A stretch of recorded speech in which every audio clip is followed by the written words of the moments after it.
Okay, never mind the car full of boxes. I have a lot of deliveries to make, but I had to tell you guys something because this is important. Every decision that you make is colored by how you feel about yourself. Every insecurity that you have plays into the decisions that you make, the opportunities you turn down, the things you say yes to, and the things you're afraid to do. Now you may say, I want to be a speaker, I want to be a singer, I want to be whatever, but if you in the back of your mind say, I don't really have a good voice, then you're going to sabotage yourself in those areas because you think you're not really very good. Okay, it's confession time. I was asked to do a speaking engagement a couple years ago, 3-4 years ago, I suppose, and I said no, even though I knew like I was going to be a speaker. God had been calling me to speak, to talk, to share. But ever since I was a teenager, I hated my voice. Why did I hate my voice? Because I used to get made fun of. People used to, there was these girls on my gymnastics team that used to make fun of me for having a young voice.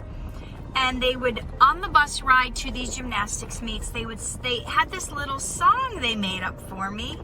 Baby talk, it's a miracle, you can walk. And I always felt so insecure about my voice. And then at the end of the year, there was like a little ceremony we'd have where we'd all get together and people would get like little presents based on, what people thought of them or little fun. For example, my girlfriend Michelle was into martial arts. So they got her a cute, fashionable, like a belt you'd wear with clothes, but it was a black belt. So it symbolized, you're in this sport and whatever. When it came time for me to get my present, do you know they gave me jars of baby food? Sorry, the sun is getting wackadoodle. So I'm sorry if this video is looking pretty junky, but I wanted to tell you this because things you've been told in your past will color things you do in your future. So I then got a voice coach when I moved to Los Angeles, and I worked really hard on getting my voice lower because even after I had a child, people would call the house and say, is your mom there? And I would be like, I am the mom. Whatever my high voice was. I would lose acting roles because of my voice. And I even had there was this movie and the director was like, oh my gosh, I love your acting. You're such a great performer. I wrote this role for you, but he still made me audition for it. And then he shot the film and I wasn't in it. This is a role he said he wrote for me. Later, he tells me, well, you had a great look for it, great acting, whatever, but your voice didn't match up. So all these years, I had this insecurity about my voice. And here's the thing. The devil will always attack the area that God wants to greatly use you in. Now, I've been doing these inspirational advice videos on YouTube for 5 years.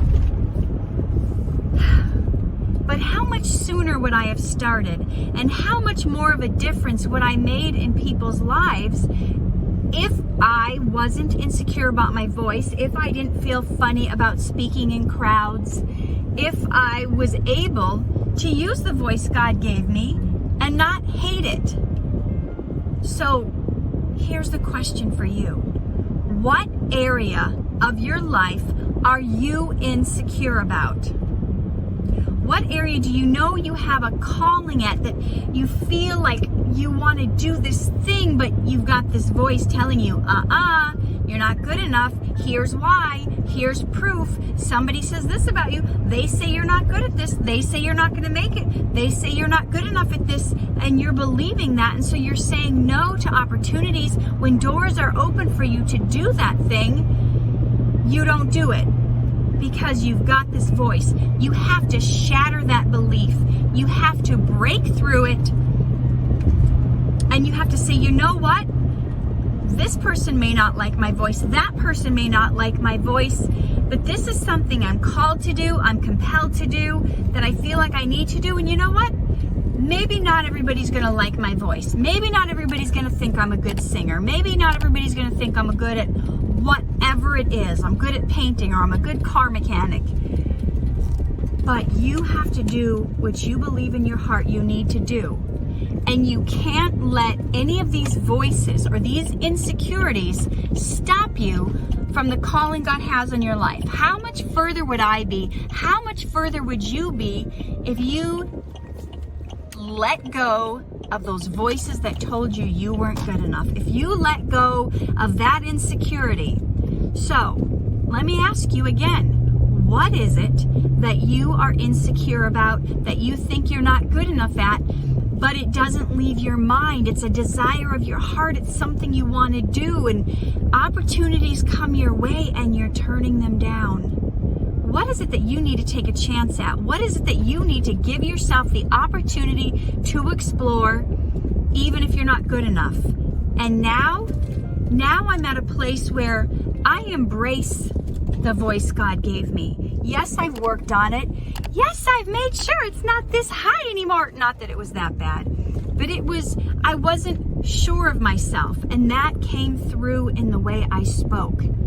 So now I am sure of myself, because it doesn't matter what my weaknesses are. When I am weak, God is strong, and that will be the same for you. He will show up and He will fill in the gap in all the areas that you're not any good at. So that's all I wanted to tell you, and let me know if this made a difference for you. Let me tell you what areas you're insecure about, and let's break through that. Let's get to the place where we are doing what we're supposed to do, no matter how many people hate our gift, that we use it no matter how our gift is hated.